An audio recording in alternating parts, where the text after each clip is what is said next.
If you had told me when I was in my teens or 20s that I would be happier, healthier, and stronger at age 36 than I was then, I simply would never have believed you. Back then, my whole identity was hustle, productivity, girl boss, eat healthy to the point of deprivation, and work out as a punishment. I was also rushing constantly. I don't know where I was rushing to, I just simply was rushing. And I really genuinely at the time thought all of that was making me healthier, when truly it was making me exhausted, burnt out, tired, and frankly, kind of weak. I can honestly say now at age 36, after having 2 kids, I feel more energized than I did back then and more balanced because I flipped the script. I'm not perfect, I have bad days, but I feel so much more at peace. Also, I'm actually fitter than I ever have been before, not because I'm trying and I'm obsessed about it, but it's just because of some of these changes I've made that resulted in a stronger body and a healthier mind, which is the most important thing to me. So I'm gonna talk about all of my secrets today. It really breaks down to eating healthy food that truly nourishes my body and gives me energy, and eating a lot of food, like a lot of food, without focusing on restriction. I've also shifted my focus from trying to be skinny to trying to be strong and feel strong. Finally, my favorite and most important one, I prioritize rest, and I truly see rest as productive. I have a lot to say on that one. Okay, so starting with the food situation, my relationship with food has totally changed ever since I was in high school, and it's crazy to think that I was just a teenager when I felt like I had to start restricting what I ate in order to look a certain way, fit into a certain size clothes. Clothes should fit your body. You shouldn't try to fit into clothes, and it took me longer than I'd like to admit to actually really understand that. I viewed food as a punishment, like I was constantly at odds with mealtime, thinking that I should eat as little as possible. Like eating too much was gonna hurt me in some way, like bread or cake or ice cream was gonna hurt me. Really, whole foods are better, but like those things won't hurt you. And we shouldn't be scared of foods that are meant to nourish our body. But as a result, I was so obsessed with eating healthy that I was always in a state of either super hungry or super full, and often felt bloated and really low energy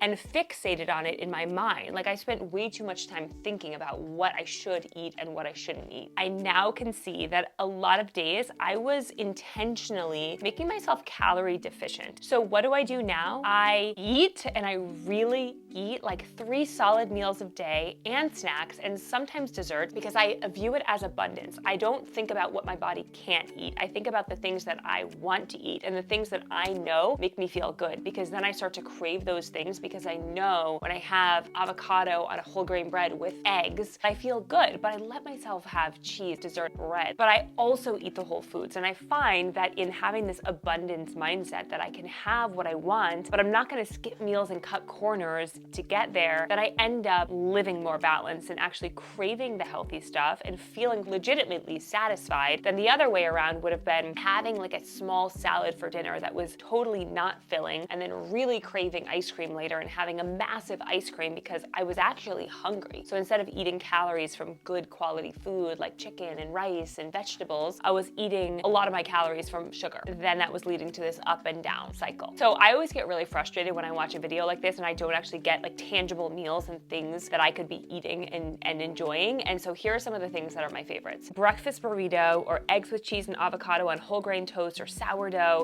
a green smoothie that is absolutely loaded with fruits and spinach and yogurt and almond butter, salads that are truly meals with grains and feta and veggies and nuts and a good dressing, burgers on real buns, yes, french fries, potatoes, a salmon bowl. Some of these are considered fast food, but just focus on good quality meat as best as you can find, as little processed foods as you can, even though I do eat processed foods too. In my 20s, I focused on being smaller and eating less. In my 30s, I am more about being strong and truly nourished and satisfied. I also no longer care about the number on the scale. I have never been 110 pounds or even 120 pounds. I think on my wedding I was 128 pounds. Now I'm in the 130s. I don't care because I'm strong, I'm healthy, and this is the way my body wants to be, and that's okay. My body had 2 kids. My body's strong and it's healthy, thank God. So I really don't care what the number says as long as I feel good. And you know, of course, if things get out of hand, I will know, but I do not weigh myself. And ironically, after making these changes and not caring about size, I actually can fit into like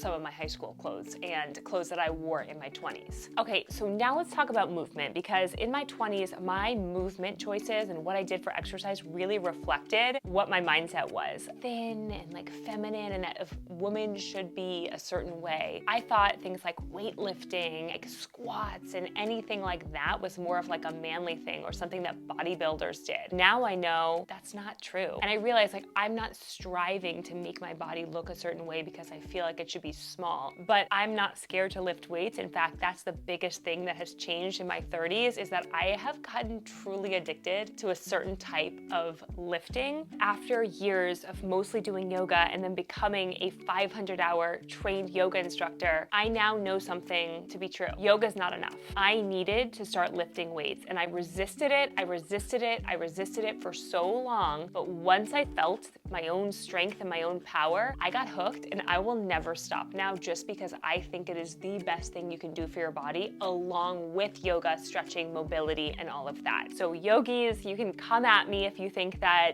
yoga's enough, but I personally think it's not enough. You also need to be doing weight-bearing exercising, lifting weights, not little 3-pounders, but like real weights. Last year, I started doing Body Pump, which is a weightlifting class set to music, lots of reps. The first couple times I did it, I hated it. I was like, what is this? Came back. After a couple classes, I was totally addicted, and now I try to do it 2 times a week, and I love it, and here's why. Lifting makes me feel powerful and strong, and I learned that I don't want to shrink myself. I want to take up space, and that's what I want to teach my children to do, and to be bold. And I feel bold, and I feel like I'm stepping into my own power, and I'm also challenging myself. It is so good to challenge yourself as an adult and not just fall into the same routine over and over again. It's also so important. After 30, you start to lose 3 to 5% of your muscle mass. It's good for bone density. It is truly good for your body. And muscle mass is so important for metabolism, posture, and long-term mobility. I truly want to be able to lift my kids as long as they want me to be strong, and to move my body for as long as I possibly can. Finally, perhaps the biggest shift is that I view rest as productive. We are taught that we need to constantly be striving for something ambitious and grinding, right? Like girl boss and close to the sun, whatever the saying is. I am all about being an ambitious, productive person, but I simply can't do any of that if I don't also rest and recharge and reflect. And if life is just all about the hustle to get to a certain point, you're gonna get there and think, what am I racing to? Like,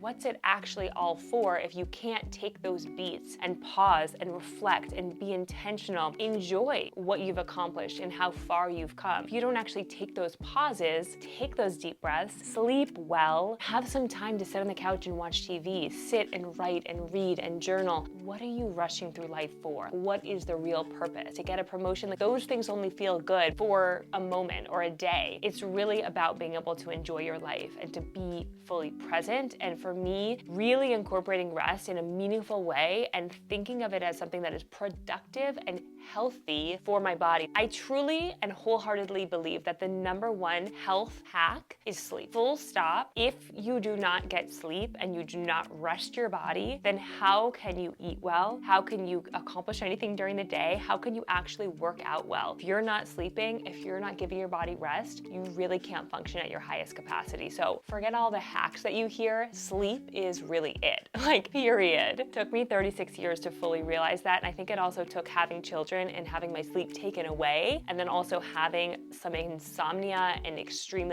anxiety in my 30s in recent years that made me realize, like, wow, I'm a different person when I sleep. I'm my best self when I sleep and when I rest, and really prioritize that. It's not selfish. It is the opposite of selfish. Scrolling social media, looking things up online, that's not relaxing. That's getting you more hyped up. True rest is different. That also means saying no. Some nights you need to really turn down the volume. In my 30s, I have really learned to embrace saying no. Stay true to yourself. I'm constantly learning and evolving, so I'd love to hear if you have anything to add or if anything particularly resonated with you. And if you enjoyed this video, I think you will also love my video where I investigate the blue zones, which are areas all around the world known for longevity. There's some controversy there too. It's a really fun video. You can find it right here. I'll see you there. Stay curious and be well.